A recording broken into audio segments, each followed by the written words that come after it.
শোকে ছায় ঢেকে গেল সোনামুড়া। প্রয়াত হলেন এলাকার সুপরিচিত ও সম্মানিত ব্যক্তি নুরুল ইসলাম। সোনামুড়া সাংবাদিক জহিরুল ইসলামের পিতা নুরুল ইসলামের প্রয়াণে এলাকা জুড়ে গভীর শোকের আবহ তৈরি হয়েছে। দীর্ঘদিন ধরে অসুস্থতায় ভুগছিলেন তিনি। শুক্রবার সকালে নিজ বাড়িতে শেষ নিঃশ্বাস ত্যাগ করেন। মৃত্যুকালে তার বয়স হয়েছিল ৭৩ বছর। নুরুল ইসলাম দীর্ঘদিন সরকারি চাকরিতে কর্মরত ছিলেন। তিনি DWS দপ্তরে একজন কর্মচারী হিসেবে নিষ্ঠার সঙ্গে দায়িত্ব পালন করেন।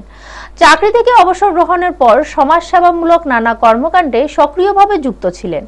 এলাকার মানুষের কাছে তিনি একজন মানবিক ও সম্মানিত ব্যক্তিত্ব হিসেবে পরিচিত ছিলেন।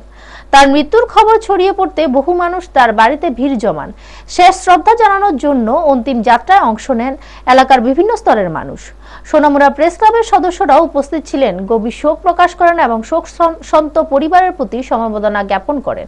এছাড়া অন্তিম যাত্রায় উপস্থিত ছিলেন বিজেপির রাজ্য সংখ্যালঘু মোর্চার সভাপতি বিল্লাল মিয়া। তিনিও নুরুল ইসলামের মৃত্যুতে গভীর শোক প্রকাশ করেন। মৃত্যুকালে নুরুল ইসলাম স্ত্রী, ৩ পুত্র ও ৩ কন্যা সন্তান অসংখ্য গুণগ্রাহী রেখে গিয়েছেন। সাংবাদিক জহিরুল ইসলাম তার কনিষ্ঠ পুত্র। ব্যুরো রিপোর্ট, নিউজ তৎকাল 24। আমাদের গ্রামে প্রবীণ বাসিন্দা নুরুল ইসলাম সাহেব, পূর্বে উনি সরকারি কর্মচারী ছিল, LI ডিপার্টমেন্টে চাকরি করতেন। রিটায়ারমেন্ট আসছেন অনেক বছর হয়েছে। ওনার 3 ছেলে, 2 মেয়ে এবং তারা 3 ভাই এই সমাজের মধ্যে আছেন।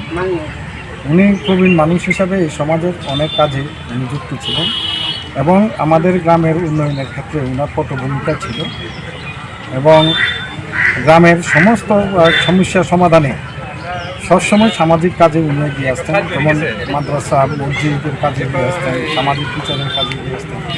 গ্রামের একটা অপরন্ত ক্ষতি হয়েছে এবং ওনাদের ছেলেমেয়েরা সুশিক্ষিত উনি করতে পারছেন এবং ওনার এক ছেলে জার্নালিস্ট আছে, আরেক ছেলে বিজনেসম্যান, আরেক ছেলে বাইরে আছে এবং ওনাদের মেয়েটি বিয়ে দেওয়া হয়েছে। ওনারা এই গ্রামের সম্রাজ্য পরিবার হিসেবে পরিচিত এবং আদি বাসিন্দা। সেই কারণে এইসব কারণে আমাদের পুরো গ্রাম আজকে সুখহত। এই সুখহত থেকে আজকের দিনে তার পরিবারকে, পরিজনকে আমরা সশ্রদ্ধ শ্রদ্ধা জানাই এবং এই সুখহত পরিবার যেন তার সুখ থেকে উত্তরণ হতে পারে তার জন্য আবেদন রাখি। আল্লাহর কাছে ঠিকানা দেওয়া আছে। রমজান মাসে আমাদের এটা অনেক বড় বরকতের দিন।